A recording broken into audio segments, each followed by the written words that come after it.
এক ভদ্রলোক প্রায় সময় এক বৃদ্ধ ফল বিক্রেতার কাছ থেকে আপেল কিনতেন। প্রতিবার আপেল কেনার সময় লোকটি বৃদ্ধকে বলতেন, আপনার আপেলগুলো একদমই পানসে, একদমই মিষ্টি না, এই নিন একটা খেয়ে দেখুন। এই বলে নিজের কেনা আপেল থেকে একটা আপেল বৃদ্ধের দিকে বাড়িয়ে দিত। বৃদ্ধ আপেলটা খেয়ে যেই মাত্র বলতেন, মিষ্টি তো ঠিকই আছে, অমনি লোকটি কিছু না বলে চলে যেতেন। একদিন সে লোকটির সাথে তার স্ত্রী ছিলেন। হাঁটতে হাঁটতে স্ত্রী বলল, তুমি প্রতিদিন মিথ্যা কথা কেন বলো? আপেলগুলো তো যথেষ্ট মিষ্টি। লোকটি বললেন, আমি জানি ওগুলো মিষ্টি, তুমি ওনার চেহারার দিকে দেখোনি। উনি খুব গরিব, অনেক কষ্টে পরিবারের জন্য খাবার সংগ্রহ করে।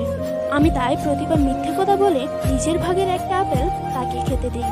লোকটি এবং তার স্ত্রী আপেল কিনে চলে যাওয়ার পর পাশের মুদি দোকানদার আপেল বিক্রেতাকে প্রশ্ন করলেন, আমি লক্ষ্য করেছি আপনি প্রতিদিন ওই লোকটিকে খানিকটা ওজন বাড়িয়ে দেন, কিন্তু কেন ওজন বাড়িয়ে দেন? এর কারণ কি? বৃদ্ধ এসে বললেন, সে প্রতিবার আমাকে মিথ্যে কথা বলে একটা করে আপেল খাইয়ে দিয়ে চলে যায়। সে মনে করেছে আমি এটা বুঝি না। প্রতিবার আমার প্রতি তার ভালোবাসা দেখে আমার ওজনের পাল্লাটাও তার দিকে ঝরে পড়ে।